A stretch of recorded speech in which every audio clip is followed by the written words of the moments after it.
Hello and welcome to SaltWire today for Friday, December 23rd. I'm Scott Squires, in for Kate Walker. We start our Friday with stormy weather impacting our region ahead of the holiday weekend. Nova Scotia power crews have been preparing for possible impact from the storm in our region. Let's check in with weather specialist Alistair Alders for a look at the timeline tonight into Christmas Eve. Thanks, Scott. Well, the timing of this storm really not ideal, of course. This is a very popular travel time.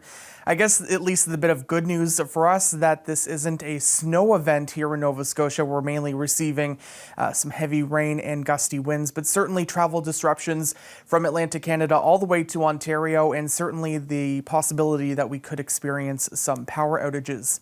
Let's take a look, though, at the satellite and radar imagery from the last 6 hours. This was earlier this afternoon.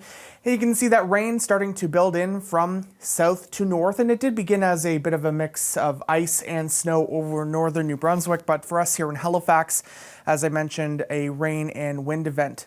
As we take a look at our weather timeline as we go throughout the night tonight, you can see this is when the storm will be at its worst. We'll have the strongest winds from the east and the southeast, gusting 80 up to 110 kilometers per hour. This is also when we'll have the heaviest rain falling across the province. And it is worth noting that in parts of the Cape Breton Highlands, there could be an initial mix of snow and ice before that transition over to rain. As we go throughout the night tonight, the rain does continue, but it does clear out early in the day on Christmas Eve. First in the southwest, by the time you're waking up on Saturday morning. Even here in Halifax, just a few lingering showers early in the morning. The bulk of the rain will be over eastern Nova Scotia and Cape Breton first thing. By the afternoon, the system has cleared out, and we'll start to see some sunny breaks. However, winds will still be very strong from the southwest, gusting 40 up to 70 kilometers per hour, maybe even up to 80 in parts of the southwest corner of the province. And due to colder air that is moving in behind the system and the southwest wind, we could see some sea-effect flurries and snow squalls developing along the south-facing coast between Yarmouth and the Annapolis Valley along the Bay of Fundy, southern New Brunswick, and as well into western PEI. So in terms of how much rain we do receive with this system, a widespread 20 to 40 millimeters across most of the province, pockets up to 50, 60, maybe even 70 millimeters, most likely along the Atlantic coast of Nova Scotia. In terms of snow, not a problem to begin with, but as I mentioned, we could see some snow squalls as we go through Christmas Eve and even Christmas Day. And I think the best shot at any accumulation will be from Yarmouth, Digby County, through the Annapolis Valley into Cumberland County, where a coating to as much as 5, maybe even locally amounts 10 centimeters are possible due to persistent flurries and snow squalls, maybe even a few pockets up to 15 centimeters very locally, as these bands of snow could be intense. We have a lot of weather alerts in effect, rainfall warnings across Nova Scotia except for parts of Cape Breton, wind warnings across the entire Maritimes, and there's also the storm surge threat from Yarmouth right through to Halifax during high tide tonight and tomorrow, 4 to 7 meter waves, so make sure you are staying away from the coastline this weekend. Thanks, Alistair. We'll have more weather for you later in the show. Former residents of Africville are suing the city of Halifax over land expropriated more than 50 years ago. The lawyer representing the group recently polled his clients on whether they want cash or land from the city. SaltWire's Chris Lambie has more on the story. Nelson Carvery was 22 when he left Africville. He wants to come home. I remember it was a fun place to grow up. Carvery, now 80, met with us near the former site of his father Aaron Pa Carvery's home that was expropriated and demolished to make way for a second span across Halifax Harbour. Carvery, who now lives on Creighton Street, spent a lot of his childhood on the water. Swam every day, or we built rafts, we fished, get mussels off the shore, penguins, cooked them right there. As a young man, Carvery moved to Toronto and worked as a train porter, then later toiled as a hard rock miner in Thompson, Manitoba. I started driving truck in the bush, and then I came back home in 73. My father had already moved. Everything he'd had as a kid was gone. The city had expropriated his family home. Carvery's father got $14,000 for their property on what the locals called Forester Street at the time. But he wasn't compensated for his barn or a new store he'd built, said his son. He was forced out of here, yeah. How? What happened? Well, they were building the bridge and he was in the way. Before he left Halifax in the 1960s, Carvery had no idea that the city was planning to clear out Africville. I thought we'd be here forever. I loved that house. Carvery was happily surprised to learn that most of the former Africville residents suing the city for compensation are pushing for land, not money. I'm glad they are, because we like to get our community back. Carvery hopes to see the day when hundreds of his former neighbors return to live in Africville. I got a few more years left. Carvery believes the time has come for the city to do the right thing for former Africville residents. Time has changed. People think differently now. Don't forget, when I grew up here, I couldn't walk into a white barbershop and get a haircut. They wouldn't cut my hair. They didn't know how to cut my hair, and they wouldn't allow you in. I'm Chris Lambie for the SaltWire Network. Yesterday, we brought you the story of the pre-holiday meal preparations taking place at the Souls Harbor Rescue Mission in Halifax. Today, hundreds of community members enjoyed hearty holiday meals and shared in the spirit of the season. Turkey dinner with all the trimmings was served up to hundreds who attended the event. Jolly old St. Nick was there to add to the holiday spirit, and gifts were shared to add to the joy of giving. Along with Halifax, Souls Harbor Rescue Mission locations in Truro and Bridgewater also provided some holiday cheer for members of those communities. We head to Prince Edward Island now for a heartwarming story about a hospital volunteer who was recently recognized for an amazing milestone. Gail MacDonald of Cove Head was honored by the Queen Elizabeth Hospital on December 20th for volunteering 10,000 hours at the hospital. She began volunteering at the old PEI hospital in 1974 and made the move to the QEH when it opened in the early 1980s. MacDonald was given a 10,000-hour pin to recognize the milestone. She spends all of her volunteer time washing patients' hair, something that started by chance years ago. A friend of mine, she was doing the volunteer work as well, and we went in to visit her friend, and she said she was confined to bed and she wondered if there was any way to get her hair done. So we made some mixed up things and put them together, and we got her hair done in bed. And then the other lady said, well, can I get mine done too? So we went back to our volunteer director at that time and said, maybe there's a need for this kind of stuff. So that's what I'm doing now and have been doing ever since. MacDonald was in every Thursday and washes hair in Units 7 and 8. She helps patients to the sink in their room if they're able to get out of bed, and has the equipment to wash hair for those confined to bed. The 10,000 hours of volunteering is a record at the hospital. MacDonald, though, loves every minute of it. I enjoy it. I love meeting people. I love talking to people.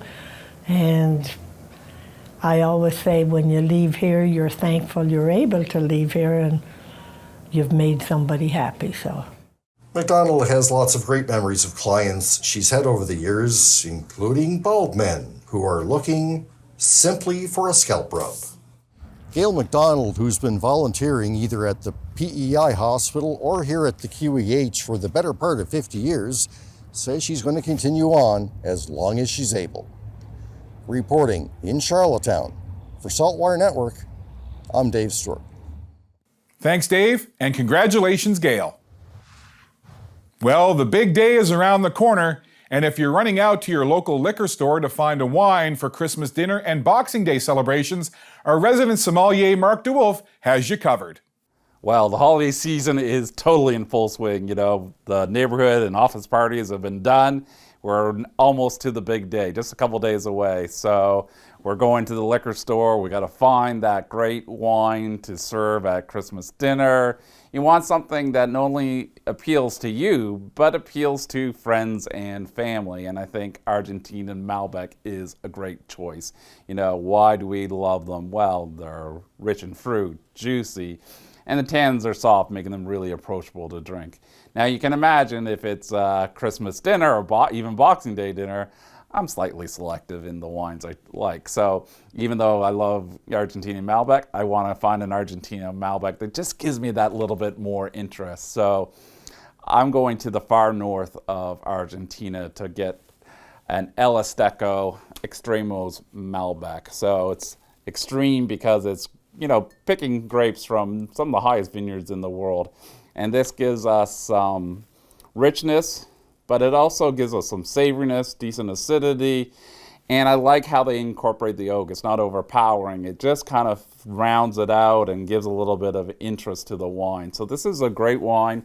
You wouldn't normally serve Malbec with turkey dinner, but this one's a little more savory, and so this can go with roast beef, but it could also go with just the turkey on Christmas Day. So I think for $20, a little more than $20, in a wine that's widely available throughout Atlantic Canada, it's a good choice for your Christmas Day entertaining. Discover more of Mark's wine tips, cooking classes, and more on the Wine and Dine section of SaltWire.com. It's time now for a glimpse of today's Thinking Out Loud with Sheldon McLeod. Today, Sheldon is speaking with Ron Dunn of Souls Harbor Rescue Mission.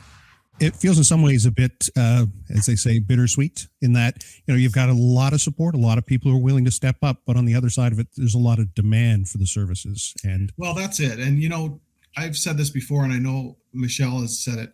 We'd like to be the group that, closes down, right? We don't want business to be booming, right? We want to solve the problems and go do something else. Shut the lights out on your way out kind of a thing, right? The scenario, of course, is that, as you mentioned, the need continues to grow, exponentially. And I don't see it getting much better, at least not soon. So, the price of everything has gone up. The packaging has gotten smaller. The good news really, though, is so many people understand it and appreciate the work that we're doing. And they just come alongside us and support us from I mentioned, the Sobeys Grocery Foundation, I had a senior in our community mail us $1 loonie and said, look, this is all I have, but you're welcome to it. And, it's the spectrum of people of human kindness that just amazes and impresses me every day. And for Sheldon's full conversation, head to the opinion section of saltwire.com. Time now for the Atlantic Sports Wire. Here's the final segment in my series with ultra-marathon runner Ryan Keeping. Ryan recently ran his first 100-kilometer marathon to raise money for charity. How you feeling, brother? Being an ultramarathoner, you run these long distances and you prepare your body physically, you prepare your mind mentally, you know what you're getting into going in. As you're coming down the last couple of 100 meters, you're getting close to the finish line, what's going through your mind? And then how did you feel physically just after the race? So, to be honest, when you're finishing, you're somewhat out of it. Like you're a little bit loopy. I've been after running for 12 hours or whatever. So it's almost like when you finish, you're almost, your mind's not even totally in it, but like the days after you feel so just like good to be able to do that. But, definitely like the night after I was in pretty rough shape. Like I finished and I just remember just instantly being super cold. I was out in the rain and then, like I didn't really get much sleep that night and I was kind of in pain, but it was almost like in a weird way, it's like, you know what? I almost earned this pain or I like deserve it. So you almost like, you're like, I did something that's pretty awesome. And like the pain's to be expected, but it's like, it's almost a weird feeling of like, you know what? You really embrace it. Next up for Ryan, he wants to run a 100-mile marathon. Let's check in with SaltWire weather specialist Alistair Alders once again to check on our weather. Alistair? Hi again, Scott. Well, as I mentioned earlier, the timing of this weather not ideal, but it will be moving out through Christmas Eve, opening travel windows once again. And the weather as we go through the holiday period, through Christmas and Boxing Day, overall really isn't looking too bad, and we'll dive a bit more into that here. Let's just quickly recap, though, the weather timeline with this storm system that is moving through tonight. We'll have periods of rain, at times heavy. We will see very strong east and southeast winds gusting 80 up to 110 kilometers per hour. And I should also note there could even be a few rumbles of thunder, especially along the Atlantic coast of Nova Scotia. You can see it's mild right across the province. 12, 11 degrees in the southwest, maybe even 13 down in Digby.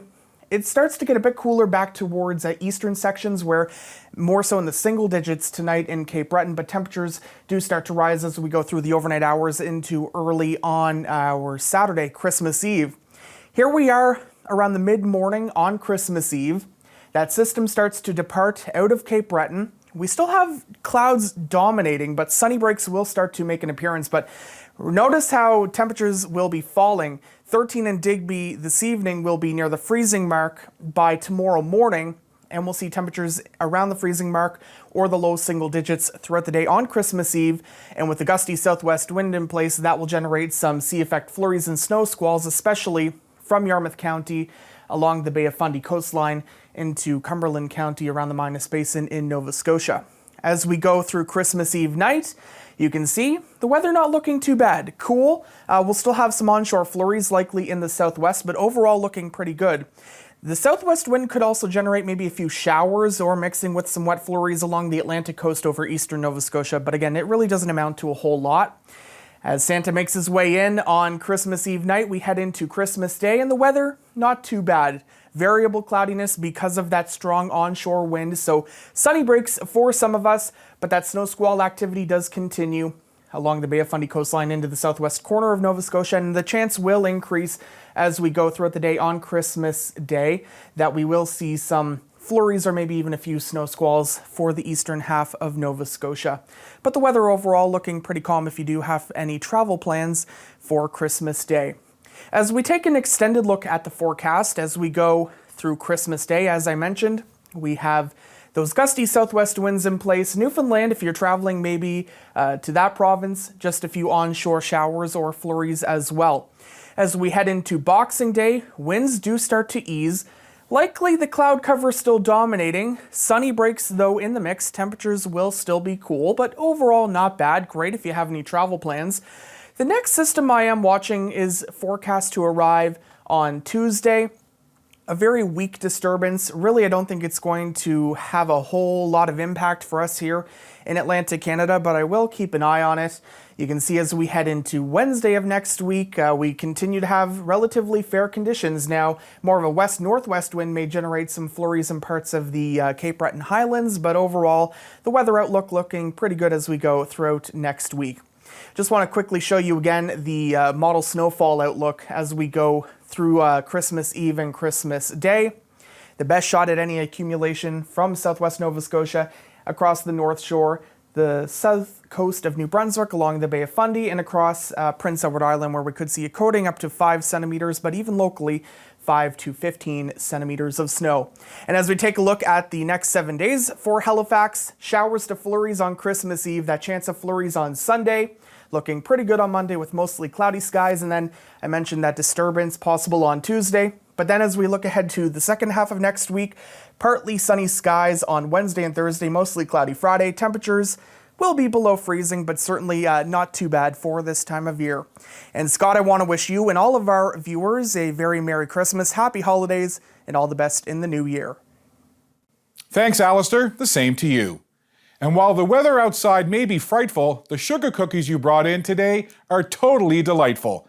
That's all for now. For more extended video and full online articles, stay tuned to saltwire.com, and you can find us on Instagram and Twitter at SaltWire Today.